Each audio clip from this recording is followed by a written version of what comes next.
요즘 창밖을 보면 낙엽이 슬슬 떨어지면서 가을이 멀어지는 듯한 느낌이 들어요. 가을이 가는 게 아쉬워서 가을 향수 몇 가지를 추천하는 영상 찍어보았습니다. 향으로라도 가을을 좀 더 잡고 있어 볼게요. 가을에 어울리는 향수는 언뜻 생각해도 정말 많은 향들이 떠오르는데 그 많은 향들을 다 리뷰할 수는 없기 때문에 오늘은 제가 가지고 있는 향수에서만 뽑아보았습니다. 가을에는 뭔가 쓸쓸하면서도 차분하고 또 어딘가 포근한 구석이 있는 향들에 손이 자주 가게 되더라고요. 이 모든 걸 가장 쉽게 담을 수 있는 단일 향조가 아마 우디향이겠죠? 그래서 이번 추천 영상에는 우디향이 맞습니다. 그래서 우디향을 좋아하시는 분들은 주목해주세요. 그럼 바로 첫 번째 향부터 만나볼게요. 개인적으로는 딥티크에서 좀 더 유명해져야 된다고 생각하는 향 중에 하나인데 가장 인기 있는 우디향인 탐다오에 좀 가려져 있는 것 같아요. 근데 저는 이상하게 탐다오에 정이 잘 안 가더라고요.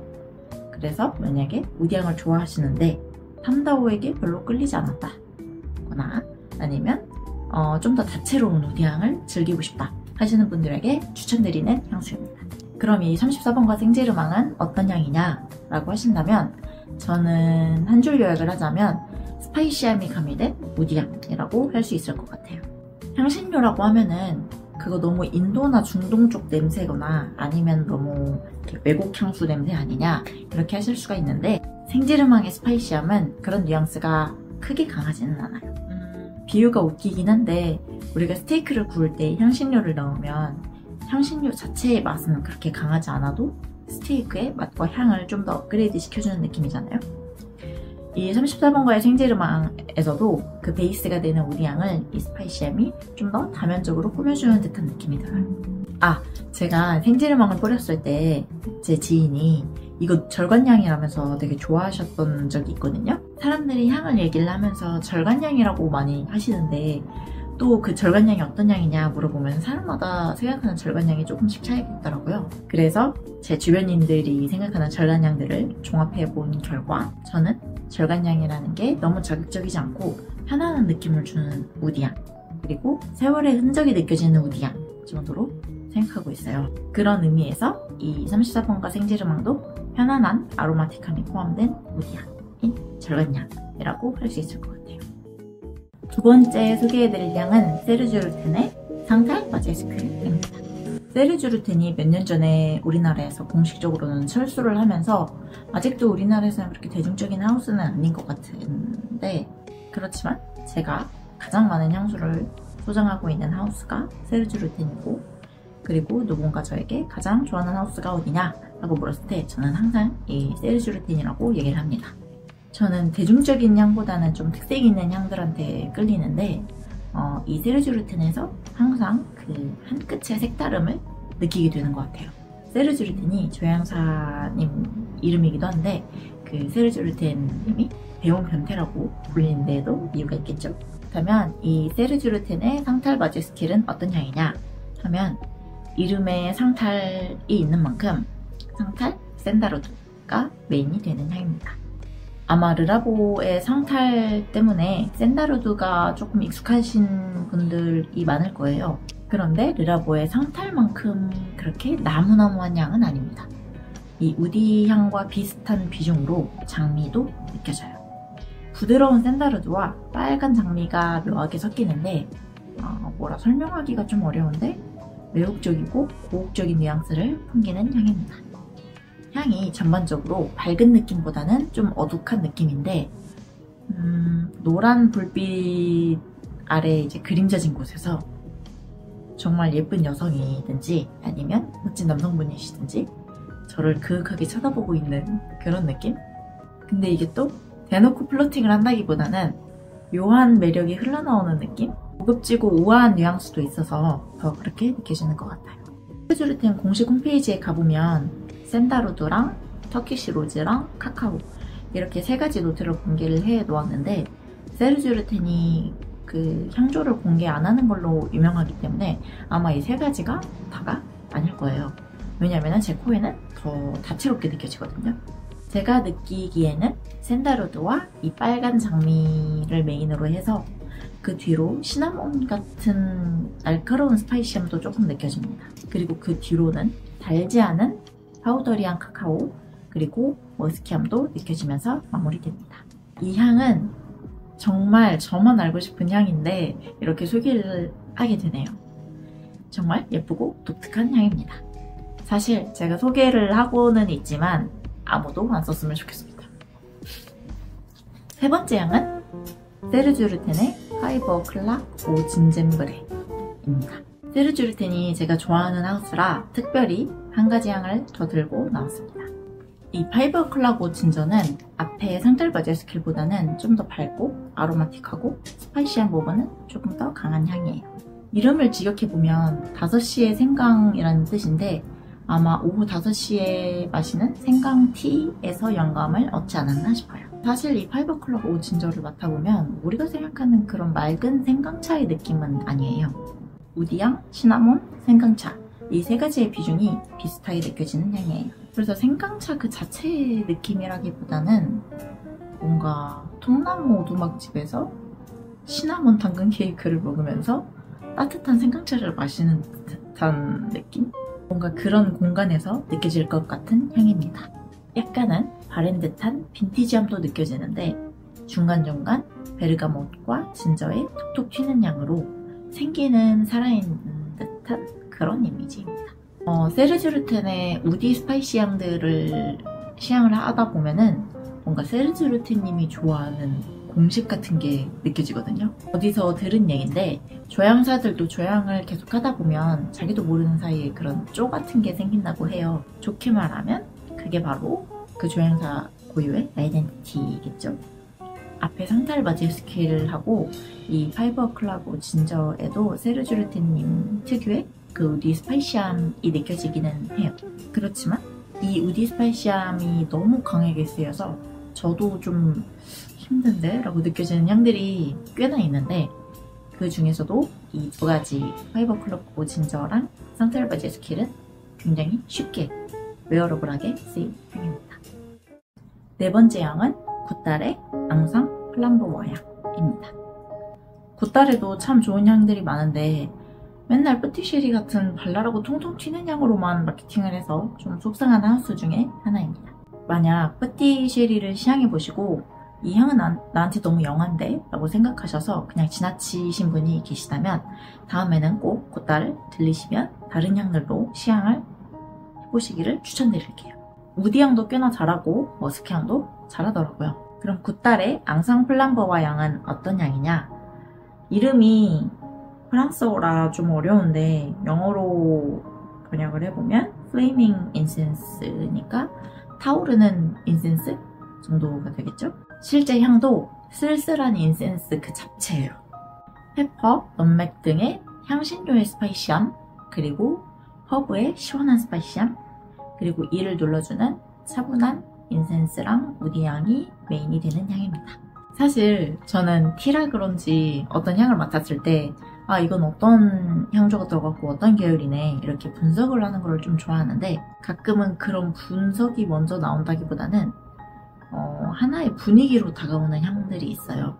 앙상 플람보와 향도 앞에서 막 제가 어떤 향조가 있고 어떤 향조가 있다 이렇게 얘기를 했지만 그런 분석이 먼저 나오는 향수라기보다는 쓸쓸하면서도 차분한 마음이 편안해지는 향인데 명상이나 요가 같은 거를 하면서 나면 좋을 것 같은 향입니다.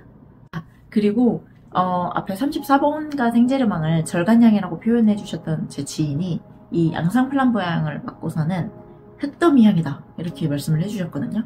때로는 이렇게 한 단어로 향을 딱 표현해버리는 게 이해하는 데 도움이 되기도 하더라고요. 그분이 우디향, 흑향 이런 거를 좋아하시는 분인데 제가 떼누아 그리고 34번가 생제르망 그리고 이 앙상 플람보와 향 이거를 뿌렸을 때 포드백을 주셨더라고요. 요즘 집에서 인센스를 많이 태우시기도 하고 또 이런 향들이 수요가 점점 많아지는 것 같아서 이런 인센스를 향수로 뿌리고 싶다 하시는 분들에게 추천드리고 싶은 향입니다. 다섯 번째 향수는 에어린의 암브레트 노아입니다. 앞에 네 가지 향이 가을의 쓸쓸함을 담은 우디함이 메인이 되는 향이었다면 이 에어린의 암브레트 노아는 쓸쓸한 바깥 풍경과는 반대로 포근한 집안이 떠오르는 향입니다. 시향을 해보시면 확신의 머스크와 바닐라가 섞여있는 향인데 부드럽고 포근하면서도 은은한 달콤함이 깔려있어요. 포근한 아이보리색 러그나 아니면 보들보들한 극세사 담요를 쓰다듬고 있는 느낌? 이 크리미하면서도 머스키한 향은 자칫 좀 느끼하게 빠질 수가 있는데 암브레트 누아는 중간중간 어딘가 새콤한 듯한 향이 솔솔 올라오기도 하고 그리고 중간중간 스파이시함도 조금씩 느껴져서 그 밸런스가 잘 맞는 향입니다. 그런데 이 암브레트 누아의 스파이시함은 앞에서 제가 말씀드렸던 향신료의 스파이시함과는 좀 다른 느낌이에요. 비유를 하자면 꽃에 핀 가시 같은 느낌? 날카롭기는 하지만 메인에 비해 너무 조금해서 약간 귀엽게 뾰족하는 그런 느낌? 암브레트가 있는데 만약에 이 암브레트 향을 아시는 분이라면 좀 더 이해가 쉬울 것 같아요. 암브레트 특유의 부드러운 머스키함과 약간은 텁텁한 듯한 파우더리함이 예쁘게 섞여 있습니다. 그 뒤로는 꽃들이 깔려 있는데 특정 꽃들이 막 존재감을 뽐내기보다는 암브레트 뒤로 은은하게 깔려 있는 느낌입니다. 단색의 암브레트가 있다면 이제 그 뒤에서 파스텔 톤으로 조금씩 색을 입혀주고 있는 듯한 느낌인 것 같아요. 너무 세게 다가오는 향들보다는 좀 은은하게 퍼지는 향들을 선호하신다면 이 암브레트 누아를 추천드리고 싶어요. 어디선가 맡아본 향 같으면서도 뭔가 특색이 조금 있는 것 같은 그런 우아한 향을 찾으시는 분께도 암브레트 누아 추천드립니다. 6번째 향은 메모의 프렌치 레더입니다. 메모도 제가 참 좋아하는 하우스 중에 하나인데요. 레더 맛집이라고 소문난 하우스이기 때문에 만약에 레더향을 좋아하신다면 꼭 둘러보셔야 될 하우스입니다. 다만 향들이 좀 호불호가 갈리는 스타일인 것 같기는 하더라고요. 메모의 수많은 레더향 중에서 이 프렌치 레더는 그나마 가장 웨어러블하다 라고 평을 받는 레더향 중에 하나인데요. 부드러운 재질의 스웨이드에 빨간 장미가 더해진 향입니다. 이 향은 직관적으로 베이지 톤의 스웨이드에 레드 색상을 포인트로 준 그런 룩이 딱 떠오르는 향인 것 같아요. 이름이 프렌치 레더라 그런진 몰라도 뭔가 그런 시크한 프렌치 룩에 잘 어울릴 것 같은 향입니다. 스웨이드의 표면을 만져보면 뭔가 뽀송한 느낌이 들잖아요. 부드러운 털까지의 느낌은 아니지만 또 양털처럼 그렇게 버석거리는 느낌은 아닌 그 중간 어딘가에서 느껴지는 재질감의 시크함이 정말 멋진 향입니다. 또 프렌치 레더의 장미는 생생한 야생화 장미? 그런 느낌은 아니에요. 예쁘게 다듬은 장미향인데 이제 이거를 스웨이드에 엎지른 느낌? 장미와 스웨이드만 있으면 살짝 심심할 법도 한데 여기에 그린함과 상큼함이 살짝씩 들어가 있습니다. 그치만 이 역시도 생생한 풀, 이끼 이런 느낌이라기보다는 좀 더 정제된 아로마틱함에 가까운 그린함과 상큼함이에요. 가을에 찰떡으로 어울리는 색감들이 떠오르는 향이고 그리고 고혹적인 로맨틱함이 녹아있는 향이에요.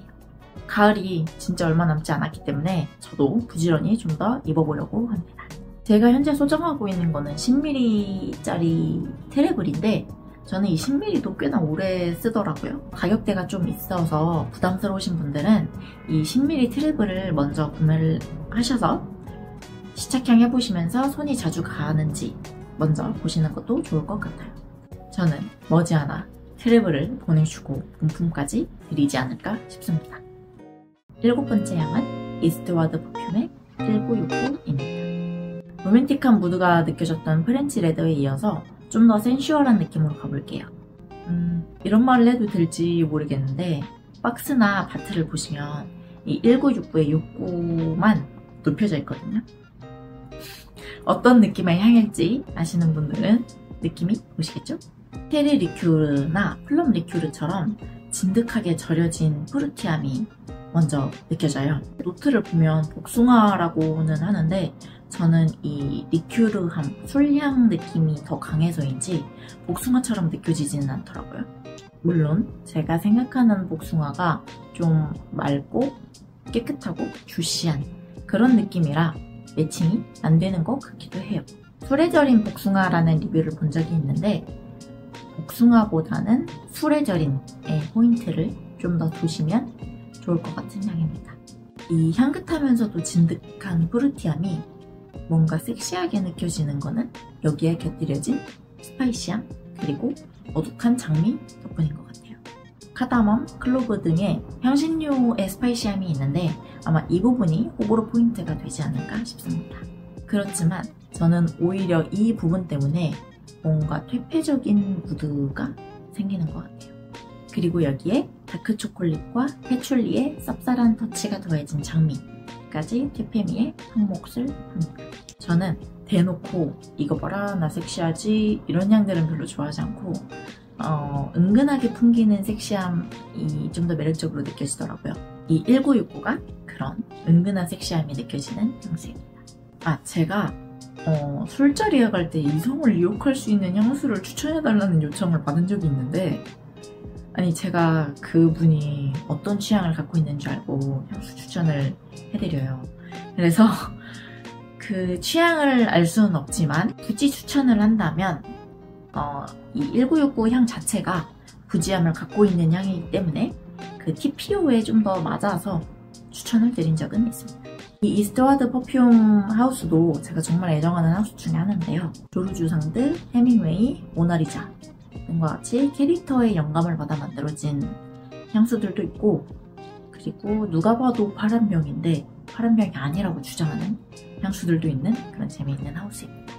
아니 생각해보니까 제가 오늘 리뷰하면서 다 이건 제가 정말 좋아하는 하우스네요 라고 얘기를 하고 있는 것 같은데 그만큼 제가 정말 찐 좋아하는 애정템으로만 들고 왔습니다.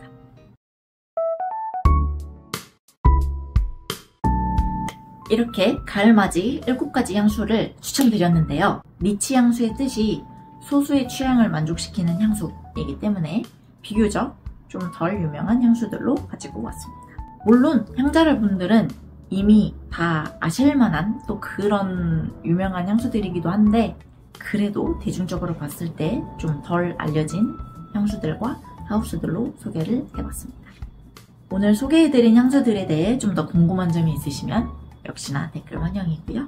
같은 향인데도 또 사람마다 전혀 다르게 느끼기도 해서 각자 어떻게 생각하는지를 공유하는 것도 참 재밌더라고요. 그래서 제 설명과는 다르게 느꼈다 하시는 분이 계시다면 역시 댓글 많이 남겨주세요. 그럼 저는 또 다른 영상을 들고 다시 찾아오도록 하겠습니다.